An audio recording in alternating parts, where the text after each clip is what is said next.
The morning after they found the Soviet rifle, Murphy couldn't shake the feeling that something fundamental had shifted in the Vosges Mountains.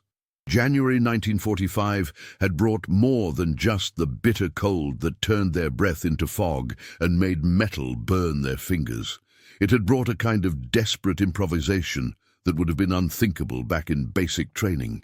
The 3rd Infantry Division had been holding these snow-choked forests for 3 weeks, and every day felt like borrowed time against German forces that seemed to materialize from the white-draped pines like ghosts with very real machine guns. He adjusted his grip on the Dragunov again, feeling its unfamiliar weight against his shoulder. The scope caught the weak morning light, and for a moment Murphy wondered what Soviet soldier had carried this rifle through his own desperate fights on some other front. Now it was just another piece of salvaged gear in a war where nothing stayed the same long enough to become routine. "Rodriguez, you see anything moving down there?" Murphy called quietly to the private crouched in the foxhole, 30 yards to his left. "Nothing but snow and more damn snow," Rodriguez whispered back, his San Antonio accent carrying despite the effort to stay quiet. "But I got that feeling again, Sarge. Like we're being watched." Murphy knew the feeling. In these Vosges forests, sound traveled strangely through the trees, muffled by snow but somehow amplified by the cold air. German patrols could be 50 yards away or 500, and you wouldn't know until muzzle flashes started winking through the pine boughs. The valley road below their position looked empty, but intelligence had been wrong about German strength before. Dead wrong. Corporal Jenkins crawled up from the communications foxhole, his Ohio farm boy face grim beneath the rim of his helmet. 3 weeks of this mountain fighting had aged him years, and Murphy could see the weight of too many close calls in the way Jenkins moved.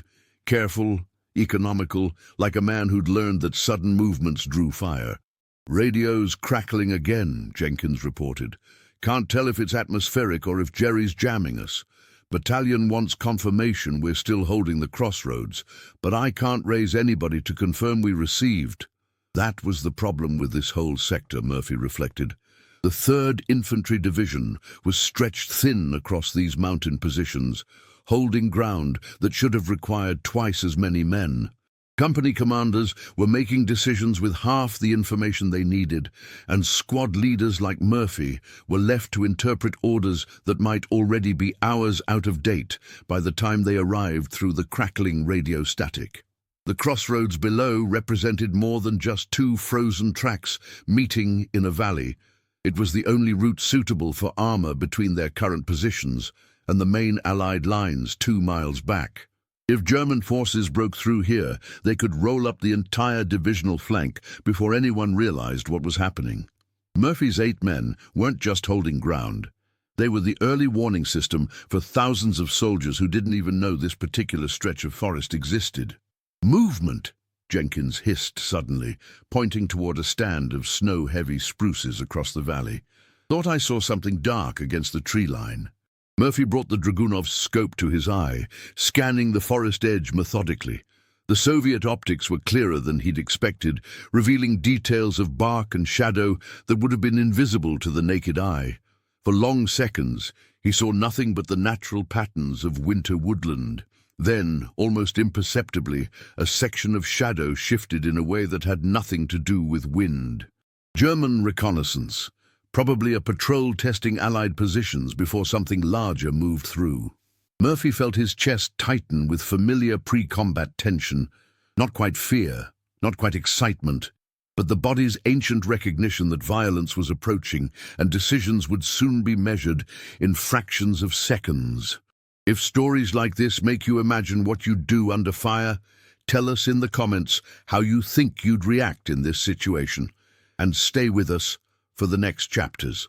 The first German probe came 40 minutes later, just as Murphy had begun to hope he'd imagined the movement in the tree line. 6 Wehrmacht soldiers in winter camouflage moved carefully down the valley slope, their weapons held in the practiced manner of men who'd survived long enough to learn caution. Through the Dragunov's scope, Murphy could see their faces clearly. Young men not much older than himself, scanning the American positions with the same nervous intensity he felt watching them. The plan was simple. Let the patrol pass close enough to reveal the main German positions, then eliminate them quickly before they could report back. But plans had a way of becoming complicated when actual human beings appeared in your crosshairs, breathing and moving, and probably thinking about homes they might never see again. "Hold fire until I give the word," Murphy whispered into the field telephone that connected his position to the scattered foxholes below. Let them get confident. The German patrol leader was good. Murphy could see him reading the terrain, noting potential firing positions, occasionally hand-signaling his men to change direction or spacing. Under other circumstances, Murphy might have respected the professional competence. Today, that competence represented a direct threat to American lives, including his own. The Vosges Mountains had taught Murphy that winter warfare was fundamentally different from anything they'd trained for in the States. Sound carried differently through snow-muffled air. Cold metal could jam at crucial moments. Frostbite became as dangerous as enemy fire, and simple tasks like loading ammunition turned clumsy when fingers lost sensation inside wet gloves. More importantly, the psychological pressure was constant. Unlike the quick advances across France during the summer, these mountain positions meant holding static ground, while German forces probed for weaknesses day after day. There was no rapid movement to break tension. No sense of advancing toward victory, just the endless strain of waiting for the next attack while trying to stay warm enough to function. "They're spreading out," Rodriguez observed through the telephone, his voice tight with controlled fear. "Looks like they're going to try to flank us from 2 directions." Murphy watched the German patrol split into 2 3-man teams, exactly as Rodriguez had predicted. Professional soldiers following doctrine, which made them predictable but also more dangerous in coordination. Through the scope, he could see the patrol leader checking his watch, probably timing the reconnaissance to coordinate with other units Murphy couldn't see yet. The moral complexity hit him suddenly, as it always did in these moments before contact. These German soldiers were following orders, just as Murphy followed orders. They probably had families waiting for news, photographs in their pockets, private fears about dying in a foreign forest, but they were also advancing toward positions where Rodriguez and Jenkins and 6 other Americans trusted Murphy to keep them alive through whatever came next. Corporal Jenkins crawled up beside Murphy's rocky outcrop, his face flushed with cold and adrenaline. "Sarge, I count at least 20 more moving through the trees behind the first group. This isn't just reconnaissance, this is the real thing." Murphy's grip tightened on the Soviet rifle. Intelligence had predicted light resistance, maybe a few retreating stragglers. Instead, the 3rd Infantry Division was about to face what looked like a reinforced company attack on a position held by 8 men, and whatever ammunition they could carry in frozen foxholes. The German patrol was now within 50 yards of the American positions, close enough that Murphy could hear their boots crunching through snow crust, close enough to see the steam of their breath in the cold air. In a few more seconds, they would be close enough to spot the carefully concealed fighting holes that represented the only cover between Murphy's squad and annihilation. The disciplined volley that opened the engagement dropped 3 Germans instantly and sent the others scrambling for cover behind a fallen log that wouldn't stop rifle bullets but provided the psychological comfort of something solid to hide behind. Murphy's first shot through the Dragunov punched through winter air with a crack that seemed to echo off every tree in the Vosges Mountains, and he watched through the scope as his target dropped without drama. Just a young man who suddenly wasn't there anymore. But that brief engagement had revealed American positions and approximate strength to the larger German force moving through the forest. Murphy could already hear whistles and shouted commands in German, coordinating what sounded like at least 3 separate assault groups. The 3rd Infantry Division had trained extensively for defensive actions, but always with the assumption of mutual support from adjacent units and reliable communication with higher command. "Radio's completely dead now," Jenkins reported grimly, crawling back from the communication foxhole. "Either atmospheric interference or Jerry's jamming everything on our frequency. We're on our own until somebody notices we've gone silent." Rodriguez emerged from his fighting hole long enough to peer down the valley toward the crossroads. "Jesus, Sarge, look at that. They're not just probing anymore." Murphy followed Rodriguez's gaze and felt his stomach tighten. German infantry were advancing up the hillside in coordinated bounds, using smoke and covering fire to mask their movement. Professional tactics executed by soldiers who clearly understood the terrain and had done this before. Worse, he could hear the distinctive sound of MG-42 machine guns being positioned for suppressing fire, weapons that could chew through tree cover and turn their scattered foxholes into death traps. The nearest friendly forces were 2 miles back through forest that would be increasingly controlled by German forces as the morning progressed. Even if runners could get through, help wouldn't arrive for hours. Murphy's 8 men were alone with whatever ammunition they'd carried into position yesterday, facing an enemy force that seemed to grow larger every time he looked through the Soviet scope. The decision to move laterally along the ridge felt tactical and suicidal in equal measure. From his current position, Murphy could provide covering fire for his squad's fighting holes, but the angle was wrong for stopping a coordinated assault. The rocky outcrop Rodriguez had pointed out earlier offered clear fields of fire down the entire valley approach, and absolutely no cover or escape route once German forces located him. "I'm moving to the rocks," Murphy told Jenkins quietly. "Keep the men in their holes and make every shot count. Don't try to be heroes. Just stay alive long enough for me to break up their coordination." "That's a one-way trip, Murphy, and you know it," Jenkins replied, his Ohio accent thick with the kind of honesty that only came in moments before potentially fatal decisions. "Soon as you start shooting from there, every German in the valley's gonna know exactly where you are." Murphy checked the Dragunov's magazine and felt the weight of extra ammunition in his pockets. The Soviet rifle had 20 rounds remaining, plus whatever American ammunition would fit the chamber if he got desperate enough to experiment under fire. Not much to stop a company-sized attack, but maybe enough to disrupt German coordination and give his squad a fighting chance. Would you follow the orders exactly, or trust what your own eyes and instincts tell you in a moment like this?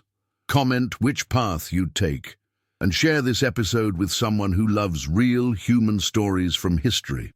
The morning mist was beginning to lift from the valley, revealing the full scope of German forces moving through the Vosges forest. Murphy counted at least 60 soldiers in winter camouflage, supported by machine gun teams and what looked like mortar crews setting up on the next ridge over, against 8 Americans in foxholes with limited ammunition and no communication with higher command. The mathematics was simple and brutal. Unless something changed the tactical situation dramatically, his entire squad would be dead or captured within the hour. The crossroads would fall to German control, opening a route for armor to roll up the 3rd Infantry Division's flank. Hundreds of American soldiers would pay the price for intelligence failures and stretched defensive lines. The move to the rocky outcrop took Murphy across 50 yards of exposed ground, while German mortar rounds began falling among the trees around his squad's original positions. The Dragunov felt heavier with each step, not from physical weight, but from the knowledge that he was carrying the tactical solution to an impossible situation, and probably carrying it toward his own death. The Soviet rifle's scope revealed details that changed everything about the approaching battle.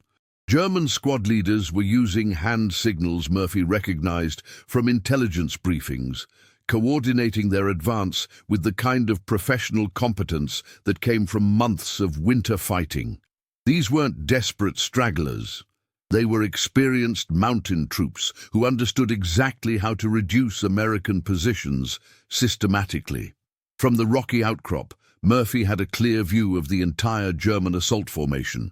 More importantly, he could see the key leaders whose death or suppression would fracture their careful coordination. The 3rd Infantry Division had trained him to think tactically, to identify critical targets whose elimination would multiply the effectiveness of limited ammunition. The first shot was the hardest, a German lieutenant directing machine gun placement from beside a cluster of snow-covered boulders. Through the Dragunov's scope, Murphy could see the man's face clearly, see him consulting a map and pointing toward American positions. A young officer doing his job competently, probably thinking about how to minimize his own casualties while achieving his mission. Murphy squeezed the trigger and watched the German coordination begin to unravel. The Soviet rifle performed exactly as hoped. Its heavier bullet hit harder than standard American ammunition, and the scope allowed Murphy to engage targets at ranges where return fire was still inaccurate. More importantly, the unexpected angle of attack created confusion in German ranks accustomed to facing American positions head-on. Shot after shot, Murphy worked the Dragunov's bolt action with growing mechanical precision. German machine gunners dropped as they tried to set up suppressing fire. Squad leaders fell as they attempted to reorganize their scattered men. The coordinated advance that should have overwhelmed American positions in minutes began to fracture into hesitant, piecemeal movements. But Murphy's exposed position couldn't remain secret long. German return fire began converging on the rocky outcrop with increasing accuracy as enemy observers triangulated his muzzle flashes. Rifle bullets sparked off stone around him, and mortar rounds started walking toward his position with the methodical precision of experienced crews adjusting their aim. The critical moment came when a German MG-42 team reached a position that could enfilade his squad's foxholes in the tree line below. Murphy could see Rodriguez and Jenkins pinned down, unable to move without exposing themselves to machine gun fire that would cut through their scattered cover like a scythe through wheat. From the rocky outcrop, Murphy had a clear shot at the machine gun crew, but taking it would certainly reveal his exact location to German marksmen who'd been hunting him for the past hour. The choice was mathematically simple: preserve his own life or risk everything for 8 men who trusted him to keep them alive. Murphy took the shot, then another. The machine gun fell silent. Within seconds, rifle fire from multiple German positions converged on his rocky fortress. For the next 40 minutes, Murphy held that position through sheer stubborn determination and increasingly desperate ammunition conservation. He moved constantly between the few pieces of available cover, firing only when he could guarantee a hit, somehow staying alive while methodically breaking the German assault's momentum. The Dragunov that his men had dismissed as unreliable foreign junk performed flawlessly under conditions that would have tested any weapon. Each shot was carefully aimed and deliberately placed to maximize psychological impact on German forces now scattered and confused across the Vosges mountainside. When his ammunition finally ran low, Murphy realized he could hear something new in the forest sounds around him. American voices shouting coordinates, the distinctive sound of M1 rifles firing in coordinated volleys. Reinforcements had finally arrived, drawn by sustained combat rather than radio calls that never got through. What the after-action report would never capture was the 47 minutes Murphy spent alone on that rocky outcrop, bleeding from multiple fragment wounds and nearly deaf from concussion, with an empty Dragunov and a growing pile of spent brass around his boots. The official citation would mention conspicuous gallantry and devotion to duty, but it would miss the moment halfway through when Murphy's hands shook so badly he could barely work the rifle's bolt action. It would miss the prayer he whispered in Texas-accented English while German bullets sparked off stone inches from his head. It would miss the way he counted his remaining ammunition by touch, because looking away from the scope might mean missing the shot that kept Rodriguez alive. Most of all, it would miss the terrible clarity that came with understanding he was probably going to die in the next few minutes, alone on a pile of rocks in the Vosges Mountains, thousands of miles from anything that felt like home. The secret that Murphy would never tell anyone, not even years later when journalists asked about heroism and Medal of Honor citations, was that the decision to stay hadn't felt heroic at all. It had felt like the only choice that let him live with himself, even if that living might last only minutes longer. Watching German machine gun fire rake the tree line where his squad was pinned down, Murphy had realized that walking away would mean carrying 8 faces in his memory for however long he survived. Corporal Jenkins would later try to explain to other soldiers what he'd witnessed from the foxholes below. How one man with a foreign rifle had somehow held off an entire German company through what looked like impossible accuracy and even more impossible luck.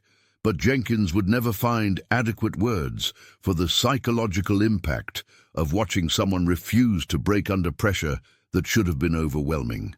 Rodriguez, crouched in his fighting hole while bullets chewed through the pine boughs above his head, had felt something shift in his understanding of what human beings could accomplish when everything else fell apart. The scared 19-year-old from San Antonio discovered that courage wasn't the absence of fear. It was watching someone else choose to stay afraid in the right place at the right time.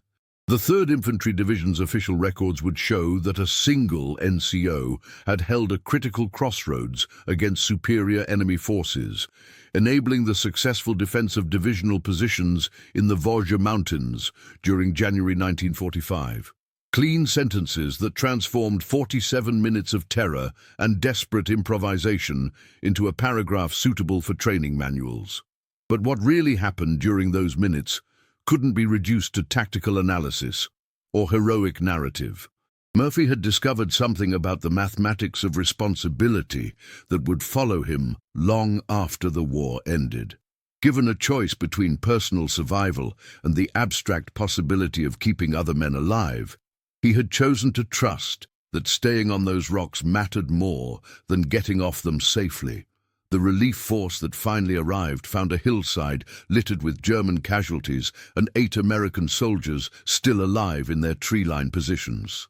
Murphy, bleeding and shocked, nearly unconscious, still held the rocky outcrop with the empty Soviet rifle that had somehow changed the tactical mathematics of an impossible situation. The Dragunov SVD that his squad had dismissed as unreliable foreign equipment would disappear into the normal chaos of battlefield salvage and equipment replacement. After-action reviews would mention it only as an interesting footnote, if at all. But Rodriguez and Jenkins and the 6 other men who walked away from those foxholes would remember exactly which weapon had kept them alive when everything else failed. 3 weeks later, in a field hospital behind the lines, Murphy tried to explain to a Stars and Stripes correspondent why the story wasn't really about heroism or medals or any of the words that looked good in newspaper headlines. The journalist wanted details about tactical decisions and enemy casualties, concrete facts that would translate into the kind of clean narrative that folks back home could understand and feel proud about. What Murphy couldn't articulate was how the weight of those 47 minutes felt different from the weight of the Soviet rifle that had made them possible. The Dragunov was just metal and wood and carefully machined parts. You could measure its heft, count its ammunition, calculate its effective range. But carrying the memory of 8 faces that didn't disappear felt heavier than any weapon, and that weight seemed to increase rather than fade as the weeks passed. Rodriguez had tried to visit Murphy in the hospital, but the conversation felt strange and incomplete. What do you say to someone who nearly died keeping you alive? How do you thank someone for making a choice that probably saved your life but might follow him through nightmares for decades? Rodriguez settled for talking about home and families, and anything except the rocky outcrop overlooking a crossroads in the Vosges Mountains. The 3rd Infantry Division moved on to new positions, new objectives, new tactical problems that required the same kind of desperate improvisation that had characterized the entire European campaign. For most of the men in Murphy's company, the action at the crossroads became one story among many, a day when things worked out better than they should have, thanks to superior American training and determination. But for Murphy, lying in a hospital bed with his hearing slowly returning and fragment wounds healing under white bandages, the aftermath felt more complicated than the action itself. The official citation praised his initiative and tactical acumen, transforming what had felt like terrified improvisation into evidence of exemplary leadership and military skill. Years later, when Murphy was much older and the Vosges Mountains were just another detail in military history textbooks, he would sometimes catch the scent of diesel fuel mixed with pine needles and winter air. The combination would bring back those 47 minutes with perfect clarity, not the heroic version that appeared in official records, but the private version that included shaking hands and whispered prayers and the terrible arithmetic of choosing who might live. He would remember the weight of the Soviet rifle that his squad had dismissed as unreliable foreign junk. He would remember the faces of German soldiers seen through a scope, young men who probably had their own versions of Rodriguez and Jenkins waiting for them somewhere. Most of all, he would remember the choice itself, not as heroism, but as the kind of decision that ordinary people sometimes make when everything else falls apart and someone has to decide what matters most. The Dragunov SVD had disappeared into the vast logistics machinery of a modern army, probably melted down for scrap metal or lost in some depot's inventory confusion. But Murphy carried something heavier than any rifle for the rest of his life. The knowledge that courage and terror could occupy the same moment, and that sometimes the difference between legend and memory was simply a matter of who survived to tell the story. If this story reminded you that behind every medal there's a human being carrying memories we'll never fully see, subscribe to the channel, tell us which country you watch from, and invite someone to revisit history with us in the next story.